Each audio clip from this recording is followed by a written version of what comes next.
60টি বর্জনীয়র 1 number, বিলম্বে ইফতার করবেন না কখনো। 1 নাম্বার, দেরি করে ইফতার করা নিষিদ্ধ। ইহুদিরা দেরি করে ইফতার করে। লা ইয়াজালুন নাসু আলা খাইরিন মা আজ্জালুল ফিতরা। বিশ্বনবী বলেছেন, এই উম্মত যতদিন আগে আগে ইফতার করবে, এই উম্মতের কপাল থেকে কল্যাণ কেউ ছিনিয়ে নিতে পারবে না। চিল্লায় বলেন ঠিক কি না? আজানের জন্য বসে থাকবেন না, সময় দেখবেন। স্থানীয় সময় যখন সূর্যাস্ত হওয়া মাত্রই বিসমিল্লাহ, খেজুর খেয়ে ফেলবো। পারবেন তো? 2 নাম্বার, রমাদানের পবিত্রতা বজায় রাখবো। কোনো তর্ক বিতর্ক অশ্লীলতায় আমরা জড়াবো না, ঝগড়া করবো না, সরাসরিও না, ফেসবুকেও না। করবেন? কেউ গালি দিলে বলবেন ইন্নিমরুউন সায়েম, আমি রোজাদার। আল্লাহর হাবিব শিখিয়েছেন, কেউ যদি তোমার গালি দেয়, কটু কথা বলে, অশ্লীল কথা বলে, রমজানে তুমিও বলতে পারবে না। তুমি বলতে পারবা ইন্নিমরুউন সায়েম, আমি রোজাদার। আজকে থেকে নিয়ত করেন, রমজানে কেউ গালি দিলে আপনি একটা গালি দিবেন নাকি? কি বলবেন? রোজাদার, রমজানের পবিত্রতা আমি ভঙ্গ করতে পারবো না। অশ্লীল নাটক সিনেমা আমরা দেখবো না। ব্যাড হ্যাবিট থাকলে রমাদানে এটা ছাড়ার মহা সুযোগ।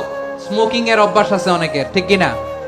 যদি কারো থাকে, কে করে হাত তোলালাম না আমি, এই রমাদানে এই স্মোকিং হ্যাবিট থেকে আমরা বেরিয়ে আসবো, ঠিক কিনা বলেন? 3 নাম্বার, আমরা মিথ্যা বলবো না। বিশ্বনবী বলেন, মানলাম ইয়াদা কাওলা যুরি ওয়াল আমালা বিহ ফালাইসা লিল্লাহি হাজাতুন ফি আইয়াদা তাআমাহু ওয়া শারাবা। যে রমজানে মিথ্যা কথা, মিথ্যা কাজ, মিথ্যা সাক্ষী ছাড়তে পারে নাই, তার না খেয়ে থাকা, উপবাস থাকা দিয়ে আল্লাহর কিছু যায় আসে না। এজন্য মিথ্যার সাথে আমাদের কোনো সম্পর্ক আছে? মিথ্যা বলবো না। 4 নাম্বার, অপচয় করব না।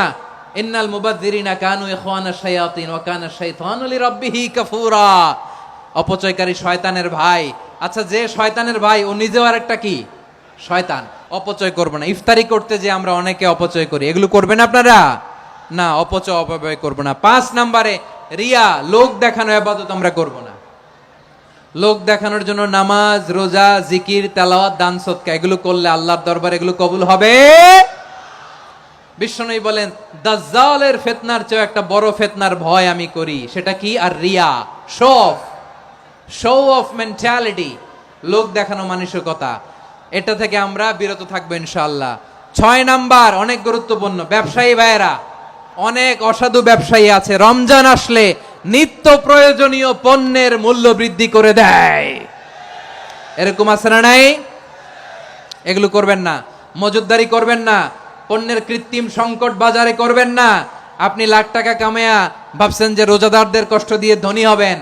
এমন রোগ আল্লাহ আপনারে দিবে, কোটি টাকা দিয়েও আপনি হাসপাতালের বিল পরিশোধ করার ক্ষমতা আপনার হবে না। খবরদার।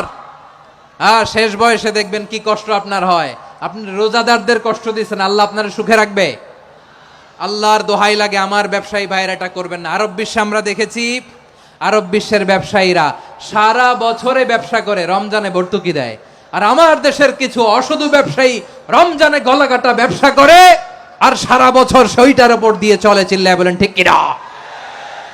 করবেন না, এটা করবেন না।